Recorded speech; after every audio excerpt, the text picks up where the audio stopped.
CC 1 2 3 4 5 మనకు 2025లో job calendar వస్తుంది కాబట్టి నేను కరెంట్ అఫైర్స్ కోసం మీకు టైం వేస్ట్ కావద్దని నేను షార్ట్ నోట్ చేసుకుంటున్నా. అదే మీకు చూపిస్తున్నా. మీకు నచ్చితే నా టెలిగ్రామ్ ఛానల్లో జాయిన్ అవ్వండి. 10 రూపీస్ 15 రూపీస్కే మీకు పీడిఎఫ్స్ అందిస్తాను. మనకు కొత్త కాంప్రహెన్సివ్ యాన్యువల్ మాడ్యూల్ సర్వే వచ్చింది. ఇది కేంద్రంలో ఎలా ఉంది మరియు ఇదంతా కేంద్రందే. అదేవిధంగా తెలంగాణది కూడా ఎలా ఉంది అనేది కూడా పీడిఎఫ్లో ఉంటుంది. నెక్స్ట్ ఆసియన్ ఒక సదస్సు జరిగింది. ఆసియన్ ఎక్కడ జరిగింది ఏంటి? 21వ ఆసియన్ ఇండియా సదస్సు ఎక్కడ జరిగింది? 19వ తూర్పాసియా దేశాల సదస్సు ఎక్కడ జరిగింది? వజ్రపహార యుద్ధ విన్యాసాలు ఎక్కడ జరిగినాయి ఏంది?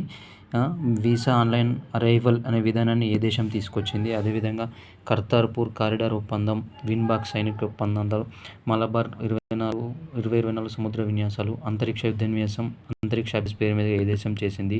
ఈ విక్రయ్ పోర్టల్ ఎందుకోసం వచ్చింది, దేనికోసం వచ్చింది అనేది ఒకటి మన దాంట్లో ఉంటుంది, మన ఛానల్లో ఉంటుంది.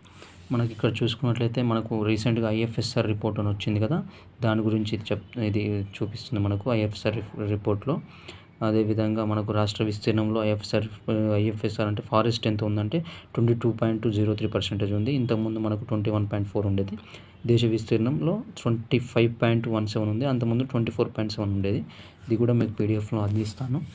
ఇప్పుడు చూస్తే కువైత్ పర్యటన, మన యొక్క కువైత్ పర్యటనలో ఏ విధంగా ఒప్పందాలు జరిగినాయి అనేది మనకి ఇట్లా ఈ విధంగా మీకు చార్ట్ వేసి చూపిస్తున్నాను. కువైత్ యొక్క మనకు పురస్కారం మన దగ్గర భారతరత్న ఎలా ఉంటుందో అక్కడ ఎమీర్ షేక్ మెసర్ అల్ అహ్మద్ అల్ బబీర్ అల్ సబా అనే దాని మీద ఉంటుంది. నిసార్ ఉపగ్రహం గురించి ఉంటుంది మన పీడిఎఫ్లో. నెక్స్ట్ ప్రధానమంత్రులు, దేశాలు మరియు ప్రధానమంత్రులు.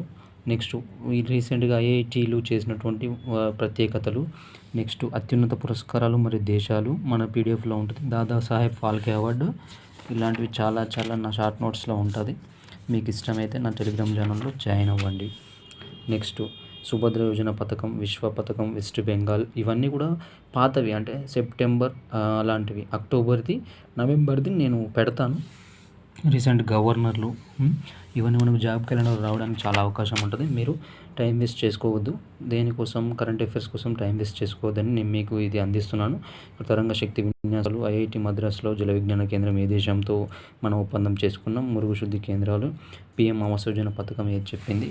అదేవిధంగా మనకు 33వ వేసవి ఒలింపిక్ క్రీడలు ఒకటి ఉంది. 103 గ్యాలంటరీ అత్యుత్తమ రాష్ట్రపతి ఆమోదం చెందినటువంటి పథకాలు, రామ్సార్ జాబితాలో ఉన్నటువంటివి. ఐయుసిఎన్ జాబితా అంటే నీల కురించి అని ఒక పక్షి ఐయుసిఎన్ జాబితాలోకి వచ్చింది. ఆపరేషన్ బేడియా అంటే దేనికి వచ్చింది? నవరత్న హోదా కంపెనీలు ఎందుకు వచ్చాయి? హెల్త్ డైనమిక్స్ ఆఫ్ ఇండియా, ఇలాంటివి చాలా ఉన్నాయి.